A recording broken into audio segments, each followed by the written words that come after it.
สบายดีทุกคนวันนี้สิพามาเบิ่งบรรยากาศงานกินเลี้ยงของคำพวงเนาะตอนนี้ก็จะเป็นหัวหน้าเพิ่นกล่าวเปิดพิธีเนาะหลังเปิดพิธีแล้วจะมีพิธีกรเพิ่นมาเฮ็ดกิจกรรมเนาะต่อเขาก็จะได้ถ่ายว่ามดก็จะมีกิจกรรมเพิ่นจะให้เล่นกิจกรรมเพื่อ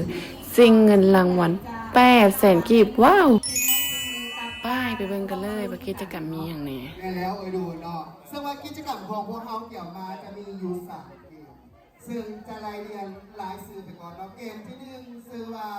เกมส่งพุ่งเป้าเข้าเส้นใสเนาะเกมที่2ที่กิจกรรมเนาะก็ต้อง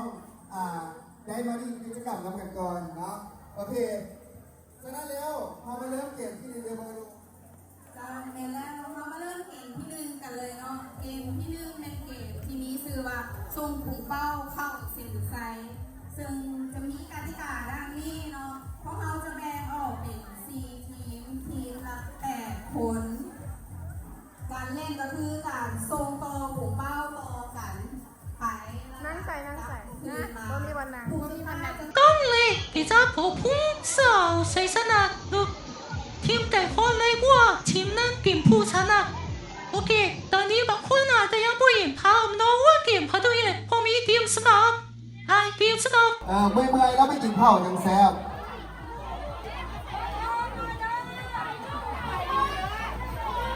พัดร้องซึ่งตอนผลแข่งขันเขาก็หิวข้าวแห้งก็เลยไปตักข้าวก็เลยไปไทยเบิ่งเนาะแต่ทีมที่ชนะคือแล้วทีมที่ได้รางวัลได้แก่ทีมตลาดเช้าอีก3ทีมขอแนะนำกติกาคือ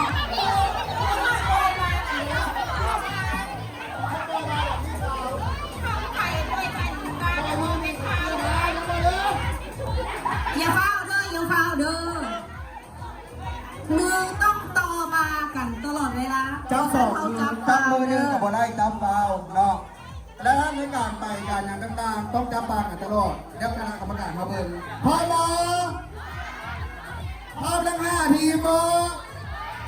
โอเคเขาจะนำ1 ถึง 3เริ่มปฏิบัติการเนาะ1 2 3เริ่มเลย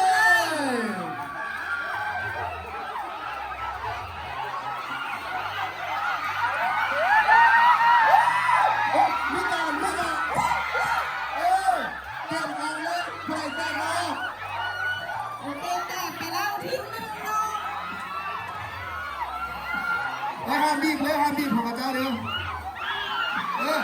โอเคมาโอ้โหตอนนี้ตลาดเช้าลุยอย่ามาห้ามรุดห้ามรุดฮ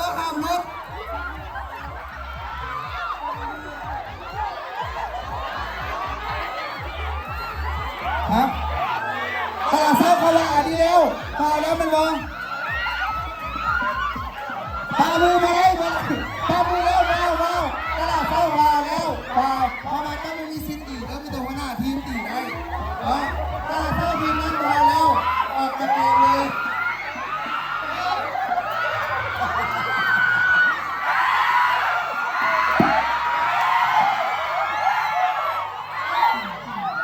ขอผู้ใดสูงเลยเทียมแล้วขอให้ทีมนี้ชนะ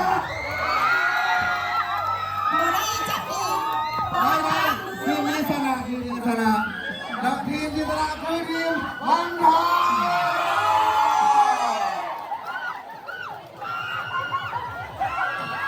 แล้วหลังจากเล่นกิจกรรมแล้วหมดทั้ง3กิจกรรมเนาะแต่ว่ากิจกรรมที่3มันจะบ่ได้ถ่ายมาให้เบิ่งเนาะก็เลยพักฮอดถึงวาระการมาอวยพรให้ประธานพวงกับมาดามนะให้เพิ่นอยู่เย็นเป็นสุขร่ำรวยตลอดไปเป็นโฮมโพมใส่ให้ทีมงานคำพวงทรัพย์ตลอดไปเนาะแต่ละสาขาแต่ละทีมก็จะพากันเอากระเซ้าแล้วก็มาอวยพรถ่ายรูปเป็นที่ระลึกนำเพิ่นไว้เนาะ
ที่ยัง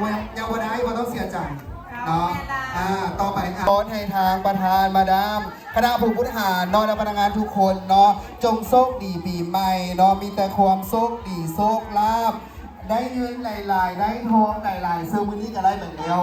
เนาะสุขภาพแข็งแรงมีความสุขเนาะแล้วในใช้ชีวิตอย่างมีสติในการดิ้นบุญปีใหม่อย่างต่างๆกันแล้วแต่เนาะให้เดินทางปลอดภัยและกลับมาเฮ็ดเวียกกับความภูมิของพวกเราด้วยความสวัสดิภาพท้ายสุดนี้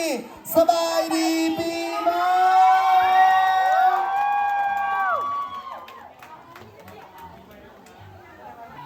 ตลาดเศร้าสาขา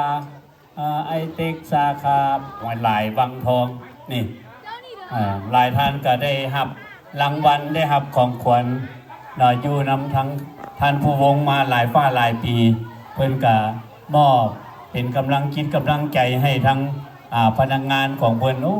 ยเนาะปีใหม่ลาวปีนี้ขอให้ทางพนักงานหมดทุกท่านของทางห้านคำผู้วงเอาเนาะให้มีแต่ความสุขกายสบายใจนี่ปรารถนาสิ่งใดก็ขอให้ได้ดังสมมักสมปรารถนานะ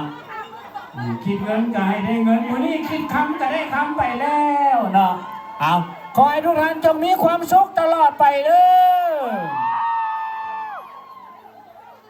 แล้วก็เอามื้อนี้ก็มีความภาคภูมิใจให้ความสุขให้แก่บรรดามื้อนี้ก็ขอให้มีแต่ความสุขเด้อดังคำผู้วงเด้ออย่าได้กับเบิ่งสมาชิกไอ้น้องนี่เพิ่นมีหลายสมาชิกเพิ่นหลายเลยกินเบียร์บ่มื้อนี้ก็มาอวยพรให้เพิ่นมีความสุขหลายๆเนาะขอขอบใจเด้อนำการผู้วงเนาะในการนี้เนาะอันนี้เท่าใดให้หมดบ่ซั่นอันนี้จักอันหมดถุงเลยมันหมดนิดเอาต้องนับกัน